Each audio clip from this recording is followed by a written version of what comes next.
ونساء واتقوا الله الذي تساءلون به والارحام ان الله كان عليكم رقيبا وقال النبي صلى الله عليه وسلم النکاح من سنتی فمن رغب عن سنتی فلیس منی او کما قال علیہ الصلوۃ والسلام۔ موسم بڑا سہانا تھا ہر کوئی دیوانہ تھا، موسم بڑا سہانا تھا ہر کوئی دیوانہ تھا، جل رہی تھی عشق شمع کٹ رہا پروانہ تھا، جس نے پڑھا نواسا تھا جس پہ اترا نانا تھا، اور حسین کے خاطر جاں دے دو تم، حسین کے خاطر جاں دے دو تم، سعید یہی تیرا ترانہ تھا۔ سبحان اللہ۔ حضرات سامعین کرام اور پردہ کے پیچھے بیٹھی ہوئی امت مسلمہ کی معززہ مشفقہ محترمہ ماؤں بہنوں اور عزیز دوستوں، میں سب سے پہلے اپنے مکرم محترم چچا سعید احمد صاحب کو تبریک مبارکباد پیش کرتا ہوں کہ انہوں نے نکاح سے قبل آج کی ذکر حبیب خدا کی مجلس کو سجایا بسایا رچایا۔ اللہ رب العزت جناب محترم مکرم سعید احمد صاحب کے بھی گھر کو سجا دے بسا دے رچا دے، آمین۔ اور ہونے والے نکاح میں اللہ رب العزت اپنی رحمت اور برکت اور اپنی عظمت کا نزول فرما دے، آمین۔ حضرات وقت مختصر ہے اور کوشش یہ ہماری ہوگی کہ چند لمحوں کے اندر آپ کے سماعت کے حوالے میں نکاح کے موضوع پہ کچھ باتیں کہوں اور کچھ باتیں اس پہ ہم تمام لوگوں کو اللہ چلنے اور عمل کی توفیق عطا فرما دے۔ حضرات چونکہ ہمارے محترم بھائی جناب کیا نام ہے جن کا نکاح ہونے والا ہے، جناب بھائی اشتیاق احمد صاحب کا ہونے والا نکاح ہے، اور نکاح شریعت کی نظر میں سراپا عبادت ہے۔ جس طرح سے نماز روزہ حج زکوٰۃ خیرات عبادت مانی گئی ہے، اسی طرح نکاح بھی ایک عظیم عبادت مانی گئی ہے۔ ہم سب سے پہلے آج نکاح کی نشست میں اور نکاح سے قبل ہونے والی ذکر حبیب خدا کی نشست میں ہم بیٹھے ہیں۔ ہم تمام لوگ ایک بار دل سے یہ ارادہ کر لیں کہ نکاح کے اندر نہ ہم بدماشی کریں گے، نہ شرارت کریں گے اور نہ خرافات کریں گے۔ جس طرح سے آپ نماز پڑھنے جاتے ہیں تو نماز کے اندر نہ ڈی جے بجاتے ہیں، نہ آپ خرافات کرتے ہیں، نہ کسی طرح کا ڈانس اور گانا بجانے جاتے۔ جس طرح آپ مسجد میں نماز پڑھنے جا رہے ہیں تو کوئی شرارت آپ نہیں کرتے، بلکہ ایک سچا مسلمان کی طرح سر جھکا کے آپ مسجد کی طرف جاتے ہیں۔ اسی طرح ہم جب زکوٰۃ دیتے ہیں، جب ہم حج کرنے جاتے ہیں، کوئی تماشا کوئی گانا اور بجانا نہیں کرتے ہیں۔ ہم بھی آج کی اس نشست میں یہ وعدہ کریں گے اللہ سے اور اللہ کے رسول سے کہ ہم نکاح میں خرافات سے، شرارت سے، بدماشی سے ہم توبہ کر رہے ہیں، کہیے انشاءاللہ۔ انشاءاللہ۔ تو نکاح ایک عظیم عبادت ہے، اور اس عظیم عبادت کو ہم سراپا شرارت اور بدماشی بنا لیتے ہیں۔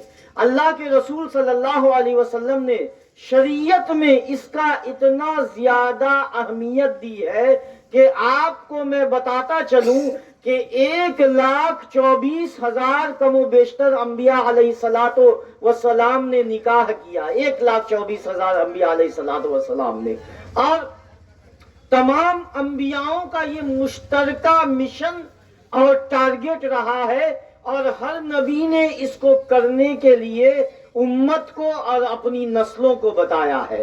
ہمارے رسول، ہمارے قائد جناب امام الانبیاء محمد صلی اللہ علیہ وسلم ذرا کیف و مستی میں آ کر تو دیکھو، مزے قربتوں کے اٹھا کر تو دیکھو، ذرا کیف و مستی میں آ کر تو دیکھو، مزے قربتوں کے اٹھا کر تو دیکھو، مجھ سے پوچھتے ہو کیا ہے مدینہ، ارے سعید بابو ایک بار مدینہ جا کر تو دیکھو۔ سبحان اللہ۔ ارے غم کے مارو تمہیں ایک اکسیر نسخہ بتا دوں، یہ دل کبھی نہ غمگین ہوگا، نبی کی محبت دل میں بسا کر تو دیکھو۔ عزیزان گرامی، اللہ کے رسول کی ہم امت میں بیٹھے ہیں، اور اس اللہ کے رسول نے نکاح کو اتنا اہمیت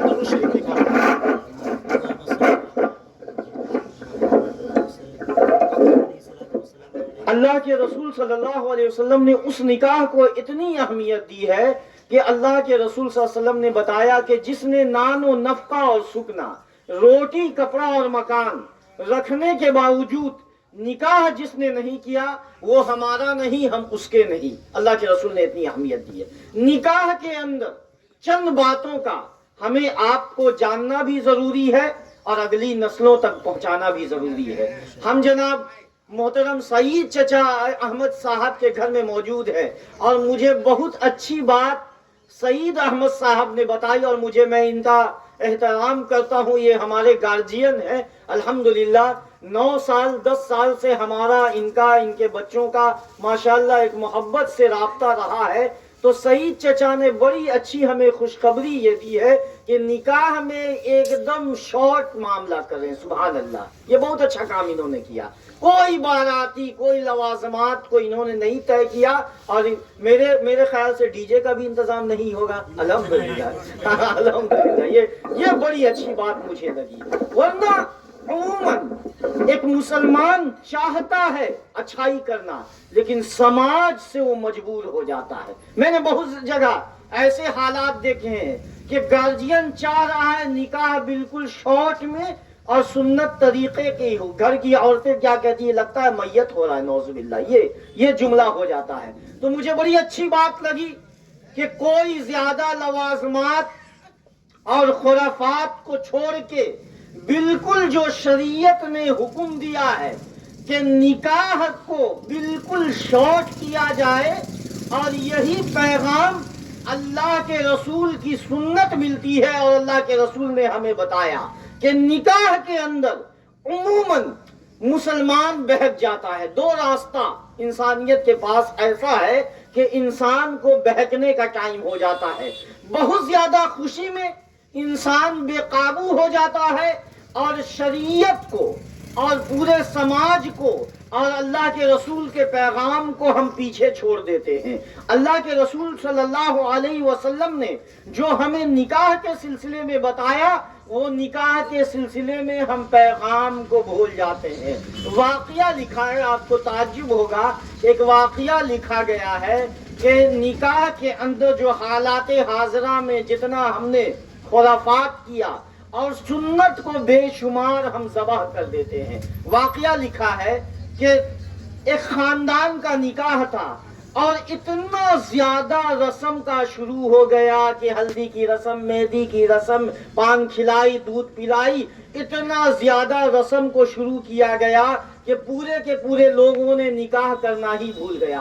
اب تعجب ہوگا، نکاح نہیں ہوا، اور نکاح نہیں ہوا اور ساتھ ساتھ میں رخصتی بھی ہو گئی، بغیر نکاح کے رخصتی ہو گئی۔ اب میاں بیوی کی زندگی ہے، ملاپ ہوا، اولاد ہوئی، نسل ہوئی۔ اب ایک دن جھگڑا ہوا، بیوی نے کہا، شوہر نے کہا خبردار خبردار، اگر تم میکے چلی گئی تو میں تمہیں طلاق دے دوں گا، میں تمہیں طلاق دے دوں گا۔ بیوی نے کہا کہ بھائی جب ہمارا نکاح ہی نہیں ہوا ہے تو طلاق کس بات کا؟ اندازہ لگائیے عزیزوں، اندازہ لگائیے۔ اس وقت بھی مسلمان، تعجب ہوتا ہے، 3 لاکھ اور 4 لاکھ روپیہ صرف مہندی کی رسم میں برباد کر دیا جاتا ہے۔ مہندی کی رسم میں 2 اور 3 مہینہ سے شادی 3 مہینے کے بعد ہے، اپنا بزنس چھوڑ کے مسلمان دکان بند کر دیا۔ اور عزیزان محترم دیکھیے تو ایک دم لنگر چل رہا ہے، اس کا شریعت میں کوئی استعمال نہیں۔ پیسہ جو اللہ نے دیا ہے اللہ کے واسطے، پیسہ کو ضبط کرنا سب کے بس کی بات نہیں ہے، یاد رکھیں، بڑا ہی خطرناک چیز ہے۔ میں آپ کو یہ جملہ اور ایکسپیرینس دے رہا ہوں، پیسے کی گرمی برداشت کرنا سب کے بس کی بات نہیں ہے۔ یہ سانپ ہے اور سانپ کو قابو سپیرا ہی کر سکتا ہے، یاد رکھیے گا۔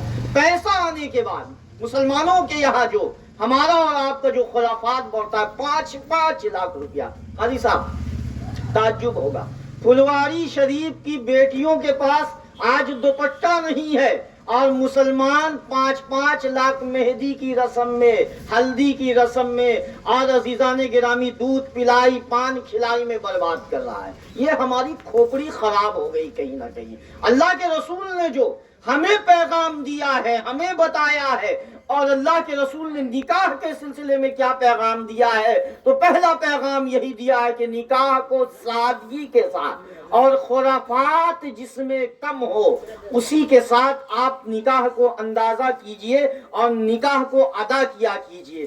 میرے پاس جو دوسری رپورٹ آئی ہے، آپ سماج کو سونا چاندی کھلا دیجئے۔ سعید بابو، آپ سماج کو سونا چاندی کھلا دیجئے، آپ کا سماج، ہمارا سماج کبھی نہیں خوش رہ سکتا ہے۔ سونا چاندی دعوت میں کھلا دیے، 10 لاکھ اور 15 لاکھ کا اسٹارٹر کھلایا جا رہا ہے۔ اسٹارٹر، آپ تعجب ہوگا، اور اس اسٹارٹر میں بھی لوگ برائی کر رہے ہیں کہ فلانا مجھے فلاں نہیں ملا، فلاں نہیں ملا، ایسا ہو گیا ویسا ہو گیا۔ تو کیوں نہ جب ہم سونا چاندی بھی کھلائیں گے سماج کو، پھر بھی سماج گالی دے گا، برا بھلا کہے گا، اور پلاؤ گوشت سلاد جو ہمارے بابا، ہمارے دادا، ہمارے باپ نے یہی سادہ سے کھلا دیا، پلاؤ گوشت سلاد کھلا کے نبھا دیا۔ اب مسلمانوں کے یہاں لمبا فہرست اور مینو آ رہا ہے، اسٹارٹر میں یہ ہونا چاہیے، وہ ہونا چاہیے، ایسا ہونا چاہیے، اس کے بعد بھی آپ اسٹارٹر کھلا کے بھی سماج آپ کو پیچھے میں گالی دے رہا ہے، گالی دے رہا ہے۔ یہ حالات ہے، سچ بول رہا ہوں مسلمانوں، کوئی میں یہاں وہاں کی بات یا بغیر تجربہ کے بعد، یہ حقیقت ہے۔ تو اس لیے نکاح نبھایا اسی سلیبس کو اور اسی راستے پہ ہم چلے تو نجات ہے۔ نکاح میں دوسری چیز ہم کیا کریں گے؟ سادگی کے ساتھ نکاح کریں گے۔ دوسری چیز ہم کیا کریں گے؟ سادہ استعمال، اور بالکل اللہ نے جو سادگی کا راستہ بتایا اس کو استعمال کریں گے۔ نکاح کا تیسرا پیغام ہمیں اللہ کے رسول نے بتایا کہ نکاح میں تمہارا سیلیکشن جو بیٹی کا ہونا چاہیے یا عزیزان محترم داماد کا ہونا چاہیے یا بہو کا ہونا چاہیے، اللہ کے رسول نے 4 راستہ بتایا۔ اللہ کے رسول نے پہلا بتایا کہ نکاح میں سب سے پہلا داماد یا بیٹی کا سیلیکشن، اللہ نے اس کی کوئی اہمیت نہیں بتائی۔ اسلام کا مزاج یہ ہے کہ ایک صف میں کھڑے ہوں تو آیا بندہ رہا نہ کوئی بندہ نواز۔ اسلام کا مزاج اونچی ہی ذات کیوں نہ رہے، لیکن عمل آپ نے خراب کیا تو اللہ کے یہاں چلنے والا نہیں۔ اسلام کا مزاج ہے کہ آپ اگر غریب کیوں نہ رہے اور آپ نے زندگی میں تقوی اختیار کیا، اللہ اور اللہ کے رسول کے شریعت پہ اور اللہ کے رسول کے بتائے ہوئے راستے پہ چلے، آپ کے لیے وہی بلندی ہے، اعزاز ہے، انعام ہے۔ اللہ کے رسول صلی اللہ علیہ وسلم نے بتایا، خوبصورتی بھی ختم ہے۔ ماشاءاللہ ہمارے سعید بابو کبھی کڑیل ہے، پھر بھی 50 سال 55 سال ہو گیا ہے، 60-70 کے بعد کمر جھک جائے گی، بیماریوں کی یلغار ہو جائے گی، اور عزیزان محترم جیب خالی ہو جائے گی۔ 60 سال کے بعد آپ کے ساتھ کیا ہوگا؟ قبرستان میں اگر آپ نے جا کے کہا کہ ہم اس برادری، اس خاندان سے تعلق رکھنے والے ہیں، اللہ کے یہاں یہ چلنے والی بھی نہیں۔ اور دولت کی بھی ایک ویلڈ ہے، ہم جو پیسہ کما رہے ہیں، جو ہمارا بینک کو بیلنس چل رہا ہے، یہ ہم دعویٰ نہیں کر سکتے یہ ہمارے ساتھ پرماننٹ رہ سکتی تھوڑی ہے۔ ہمارے بعد ہمارے کسی اور کی ہوگی، ہمارے بعد ہماری پراپرٹی ہماری اولاد کی ہوگی، اولاد در اولاد کی ہوگی، یہ ہمارے پاس رہنے والی نہیں ہے۔ اللہ کے رسول نے تیسرا پیغام دیا۔ چوتھا پیغام یہ دیا کہ جب تم نکاح کیا کرو تو سب سے پہلا سیلیکشن کیا چیز کیا کرو؟ حیا، عفت اور پاک دامن کو رکھا کرو۔ بہو یا داماد کا سیلیکشن، ہم پہلا جملہ یہ کریں گے، پہلا ہمارا جو سب سے پہلی چیز ہونی چاہیے، ہم حیا، عفت اور شرافت کو رکھیں گے۔ اس کا نتیجہ کیا ہوگا؟ اللہ کے رسول نے نتیجہ یہ بتایا کہ دیکھیے، میں آپ کو ایک طرف لے جانا چاہتا ہوں اور اپنے ادب کی طرف لے جانا چاہتا ہوں کہ اللہ کے رسول صلی اللہ علیہ وسلم کے پاس سیدہ طیبہ طاہرہ عابدہ ساجدہ حسین کی اماں آتی ہیں، جو حیا عفت کی پیکر ہیں۔ حسین تیرا، حسین میرا، حسین جگ کا، حسین سب کا، نشان منزل حسین حق کا، وہ مرتضیٰ کا، وہ مصطفیٰ کا، وہ صوفیوں کا، قلندروں کا لباس ہے پھٹا ہوا، غبار میں اٹا ہوا، تمام جسم نازنی چھدا ہوا سلا ہوا، یہ کون ذی وقار ہے، بلا کا شہ سوار ہے کہ ہے ہزاروں قاتلوں کے سامنے ڈٹا ہوا، یہ بالیقین حسین ہے، نبی کا نور عین ہے۔ سبحان اللہ۔ اللہ کے رسول صلی اللہ علیہ وسلم کی یہ بیٹی ہے، اور یہ بیٹی نے شرافت کی پیکر ہیں، امانت اور خلافت کی پیکر ہیں۔ شام کا وقت چل رہا ہے، کس کی بیٹی ہے؟ کائنات کے امام کی بیٹی ہے، مرسلوں کی جمعیت، میرا مصطفیٰ تاجدار شریعت میرا مصطفیٰ، وہ ہے رحمت ہی رحمت میرا مصطفیٰ، وہ ہے برکت ہی برکت میرا مصطفیٰ، جن کا روزہ ہے جنت فقط تا قیامت میرا مصطفیٰ، چھین سکتا نہیں کوئی صدیق سے، دے گیا ہے خلافت میرا مصطفیٰ۔ اس رسول کی بیٹی ہے، شام کا وقت چل رہا ہے اور روزہ کا زمانہ چل رہا ہے، مانگنے والا بھی جانتا ہے کہ کس دربار میں ہمیں مل سکتا ہے۔ کیا قاری صاحب؟ قاری صاحب کہتے ہیں کہ بڑے بڑے بلڈنگ میں بہت پیسہ ہوتا ہے۔ ہم نے کہا یہ غلط آپ کی سوچ ہے، بڑی عمارتوں میں دل بڑا نہیں ہوا کرتا ہے، کبھی کبھی جھونپڑیوں میں اللہ سخاوت کو رکھ دیا کرتا ہے۔ شام کا وقت چل رہا ہے، ہم تو اپنے بورڈ میں اور اپنے گھر کے باہر سید کا ٹائٹل لگا دیتے ہیں کہ ہم سادات ہیں، ہم سید ہیں، لیکن ایک سادات میں آپ کو دکھانے کی کوشش کر رہا ہوں کہ شام کا وقت ہے اور شام کے وقت میں مانگنے والا جانتا ہے کہ کس دربار میں ہمیں ملے گا، کس دربار میں ملے گا۔ اللہ کے رسول صلی اللہ علیہ وسلم کے بیٹی کے دروازے پہ ایک فقیر آتا ہے اور فقیر نے آواز دی کہ میں بھوکا ہوں اور روزہ کا زمانہ چل رہا ہے۔ فقیر نے آواز دی کہ میں بھوکا ہوں، روزہ کا زمانہ چل رہا ہے۔ سامنے حضرت علی رضی اللہ تعالی عنہ کے دسترخوان کے سامنے ایک روٹی، حضرت امام حسن کے دسترخوان کے سامنے ایک روٹی اور امام حسین کے دسترخوان کے سامنے ایک روٹی، روزہ کا زمانہ چل رہا ہے۔ آل رسول کا گھر ہے، سیدہ طیبہ طاہرہ عابدہ عاتقہ ساجدہ حضرت فاطمہ رضی اللہ تعالی عنہ کا گھر ہے۔ فقیر نے آواز دی کہ میں بھوکا ہوں، مانگنے والا ہوں، افطار کا زمانہ چل رہا ہے۔ جب حضرت علی کے کان میں یہ آواز آئی کہ میرے دروازے پہ کوئی مانگنے والا آیا ہے، حضرت علی نے اپنے دسترخوان کی روٹی، سامنے رکھی ہوئی روٹی تھی، انہوں نے اپنی روٹی کو اپنے بڑے فرزند امام حسن کو دے دیا کہ بیٹا لیتے چلے جائیے، یہ روٹی مانگنے والے فقیر کو دے دیجیے۔ سبحان اللہ، یہ جملہ جب سنے ہیں کہ بیٹا لیتے جائیے اور میری مانگنے والی روٹی فقیر کو دے دیجیے۔ عزیزان محترم، خربوزہ کو دیکھ کے رنگ چڑھتا ہے، باپ کا یہ مقام ہے تو بیٹے کا کیا مقام ہوگا؟ آل رسول ہے اور اللہ کے رسول کے نواسے ہیں۔ ابا سے سوال کرتے ہیں، ابا جان ہمارے یہاں اس روٹی کے علاوہ کچھ نہیں ہے، آپ افطار میں روزہ کس چیز سے کھولیے گا؟ اللہ کے رسول کے یہ داماد نے کہا کہ بیٹا ہم پانی سے روزہ کھول لیں گے۔ اللہ اکبر، سبحان اللہ۔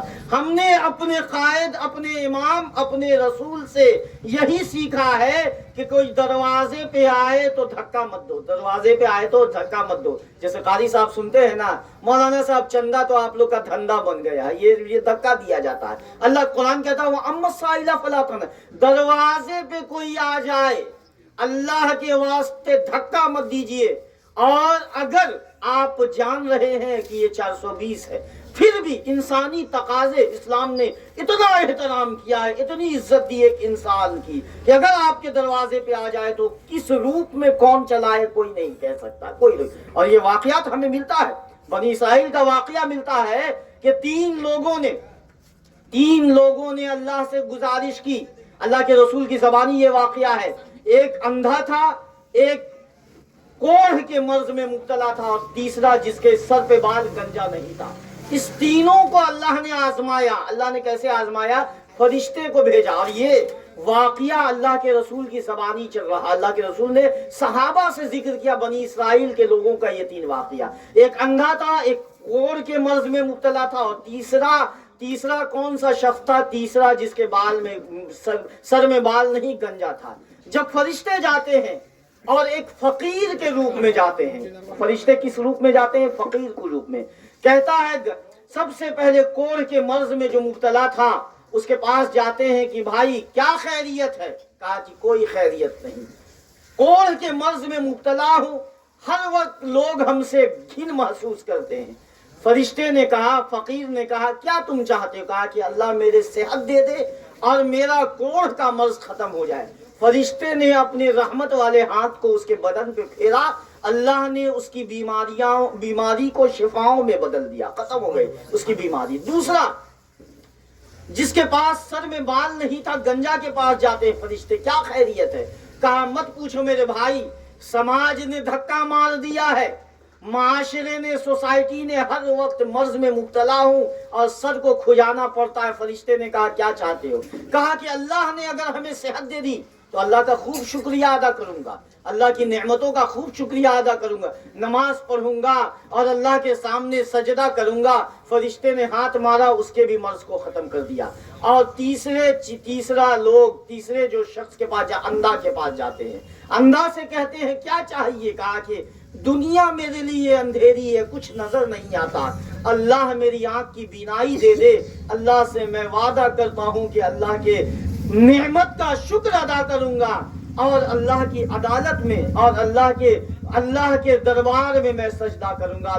اللہ کے فرشتے نے اس کے اوپر بھی ہاتھ پھیرا اور پھرنے کے بعد اس کی بھی بینائی اور آنکھ کی روشنی آ گئی۔ یہ تینوں تو چلے گئے۔ اب یہ تینوں تجارت کرنے لگے اور تجارت میں خوب آگے چلے گئے۔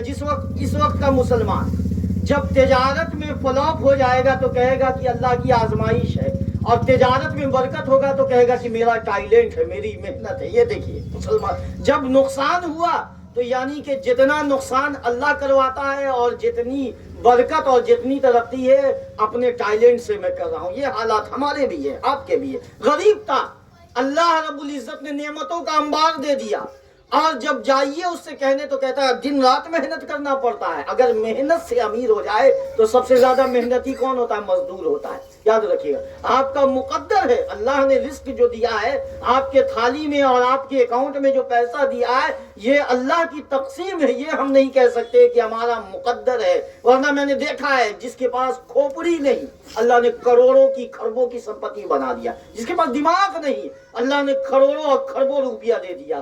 تو ہمارے بھی حالات اس وقت مسلمانوں کو جب نقصان پہنچتا ہے تو اللہ کی طرف سے جب فائدہ پہنچے گا تو اس کا ٹیلنٹ اور اس کی صلاحیت، یہ ہمارا کانسیپٹ ہو گیا ہے۔ میرے عزیزوں، اس نے تجارت میں بڑی آگے بڑھ گیا اور اتنا زیادہ بڑا بزنس مین تینوں بن گیا کہ ایک دن اللہ نے پھر آزمایا۔ دعا کیجئے کہ اللہ ہمیں نہ آزمائے۔ اللہ کی آزمائش کڑی ہوتی ہے، اللہ کی آزمائش میں ہم فلاپ کر جائیں گے۔ یاد رکھیے گا، پہلا جو کوڑ کے مرض میں جب مبتلا تھا تو اس کے دروازے پہ گیا ہے فقیر، پھر سے بیس بدل کے، اور وہی فقیر آتا ہے اور کہتا ہے کہ میں بھوکا ہوں، میں فقیر ہوں۔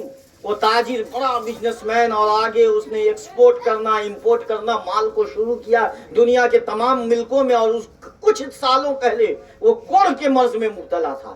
جب اس کی عدالت میں فقیر جاتا ہے کہ اللہ کے نام پہ کچھ دے دو، دھکا مارتا ہے کہ پاگل ہو گئے ہو، میرے پاس اتنا ٹائم ہے کہ میں تجھے دیتا رہوں۔ کہا یاد ہے تجھے تو کوڑ کے مرض میں مبتلا تھا؟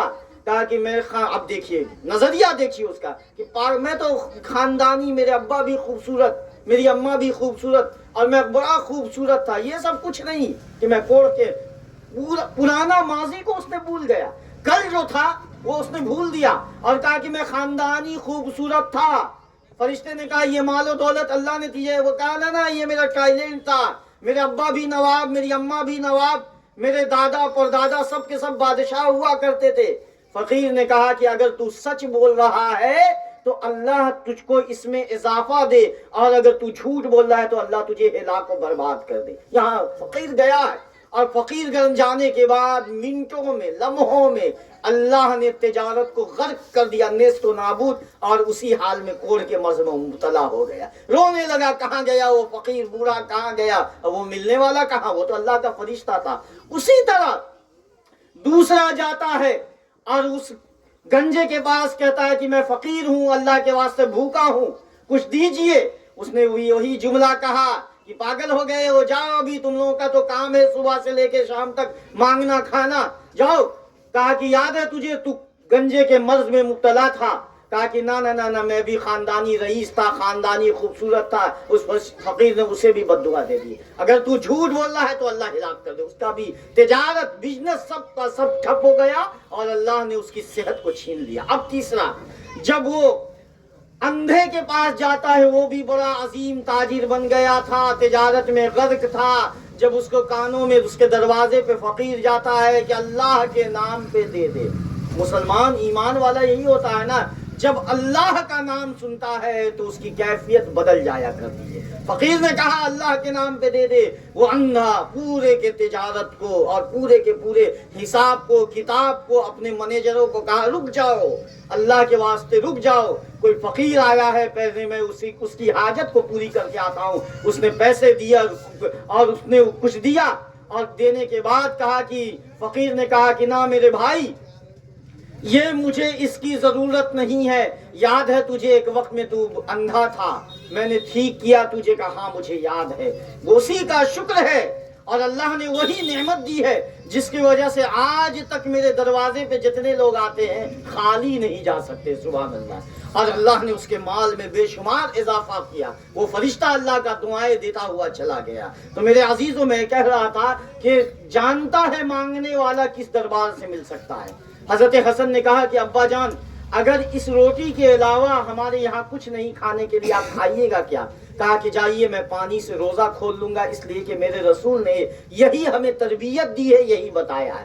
جب یہ ایک روٹی لے کے چلے ہیں تو کربلا کے شہزادے نے پیچھے سے دامن تھام لیا کہ بھیا میری بھی روٹی لیتے چلے جائیے، فقیر کو دے دیجئے، میں بھی پانی سے روزہ کھول لوں گا۔ یہ 3 روٹی لے کے چلے ہیں تو وہ خاموش کیوں رہتی جنہوں نے سخاوت اللہ کی گود میں سیکھا، اللہ کے رسول کی گود میں سیکھا ہے۔ سیدہ فاطمہ نے کہا لخت جگر لیتے جائیے میری بھی روٹی، میں بھی پانی سے روزہ کھول لوں گی۔ یہ 3 روٹی لے کے تو چلے ہیں، چوتھی روٹی اندر سے آواز آتی ہے حضرت علی کے گھر کے کام کرنے والی کی، حضرت علی کی کنیز کی، نوکرانی کی، شہزادے رک جائیے، میں دنیا کو یہ پیغام دیتی ہوں کہ علی کا گھرانہ نہیں بلکہ علی کے نوکر بھی دینے والے، سخاوت والے ہوتے ہیں، میری روٹی لیتے چلے جائیے، میں بھی پانی سے روزہ کھول دوں گی۔ سبحان اللہ، یہ کیریکٹر اللہ کے رسول صلی اللہ علیہ وسلم۔ اس لیے میں کہتا ہوں کہ اللہ کے واسطے جب آپ نکاح کا سلیکشن کیا کیجئے تو سب سے پہلے حیا عفت کو رکھا کیجئے، نکاح میں دوسرا کام کیا کیجئے۔ میں نے حدیث پڑھی،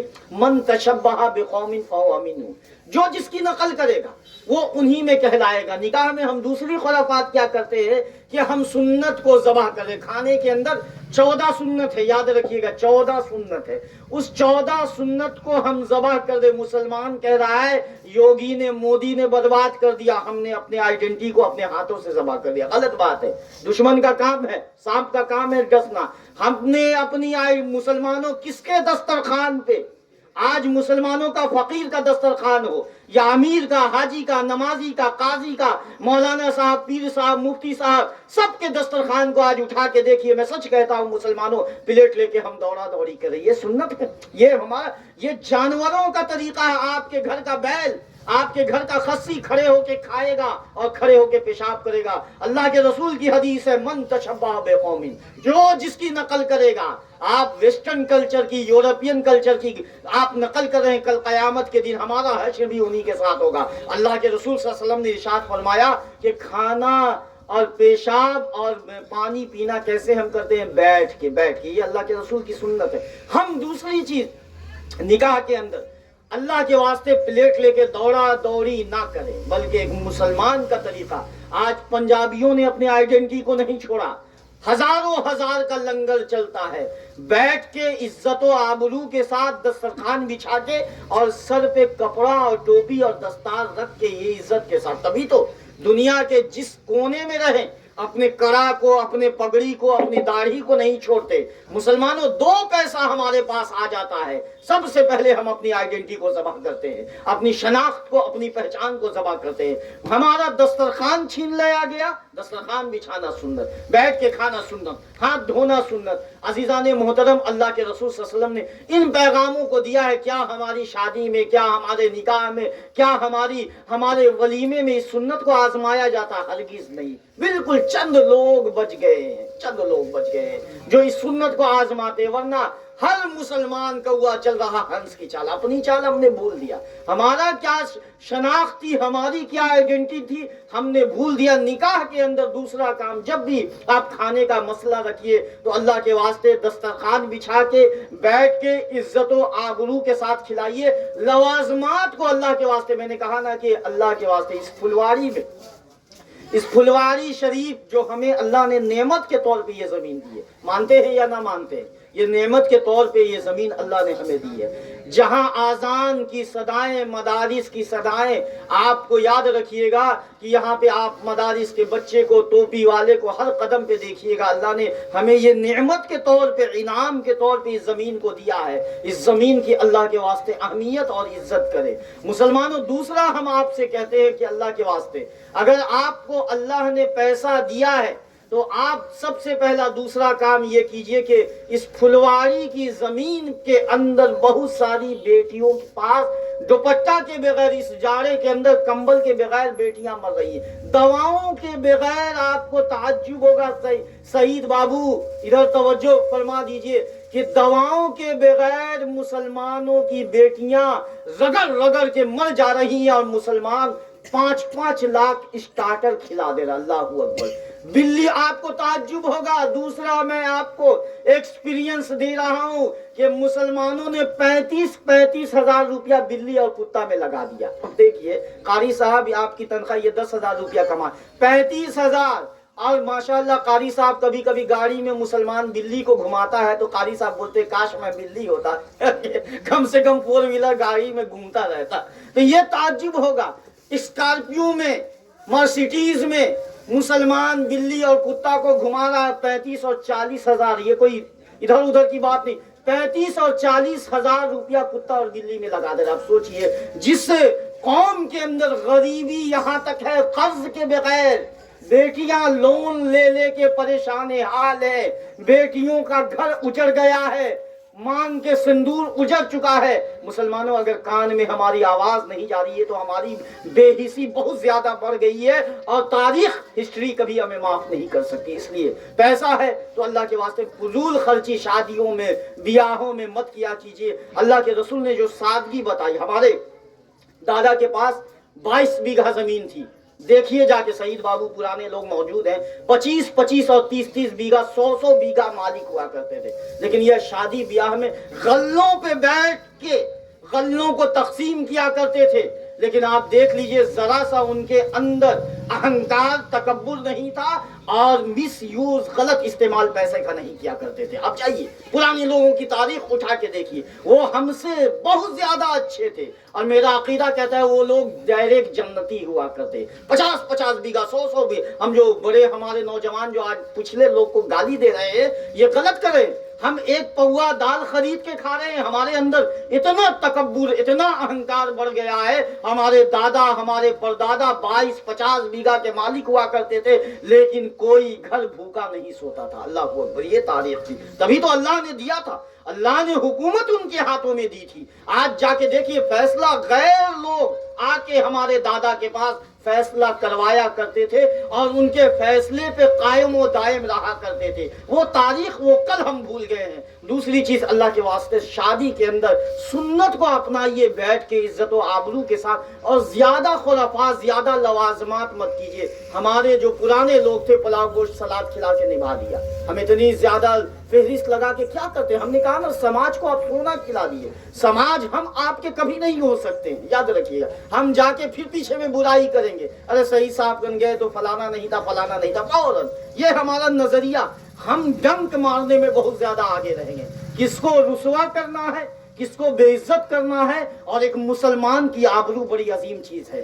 خانہ کعبہ جائیے گا، 4 لاکھ روپیہ لگا کے جائیے گا حج کرنے کے لیے، 1 لاکھ 1.5 لاکھ لگا کے جائیے گا عمرہ کرنے کے لیے۔ آپ کو معلوم ہے اس سے زیادہ ایک مسلمان کی عزت و آبرو ہے۔ خانہ کعبہ، حضرت عمر فاروق نے کہا کہ خانہ کعبہ تیری بڑی عظمت ہے، بڑی بلندی ہے، لیکن تیری بلندی ایک مسلمان کے آبرو سے زیادہ نہیں ہو سکتی۔ ہم مسلمانوں کے آبرو کو اتارنے میں 1 نمبر، فلانا تو چور ہے، ڈکیت ہے، اس کی غیبت، اس کی چغلخوری، یہ مسلمانوں کی سوسائٹی نہیں ہو سکتی ہے، معاشرہ نہیں ہو سکتا ہے۔ اس لیے اللہ کے واسطے میں دوسری آپ سے گزارش کر رہا ہوں، نکاح میں بالکل سادگی لائیے، اور جہاں جہاں شریعت بچنے کا حکم دیا ہے اس کو بچیے، اور اپنے آس پاس دیکھ لیا کیجئے کہ پڑوسی کوئی غریب تو نہیں ہے، دیکھ لیا کیجئے پڑوسی کے گھر میں چولہا جلا نہیں ہے۔ ہزاروں حج عمرہ سے زیادہ آپ کو انشاءاللہ ثواب ملے گا انشاءاللہ۔ میں اس لیے میں آپ سے گزارش کرتا ہوں کہ اللہ کے واسطے اگر نکاح کے اندر ان خرافات کو لا رہے تو تھوڑا سا پیسہ غریبوں کے لیے بچا دیجئے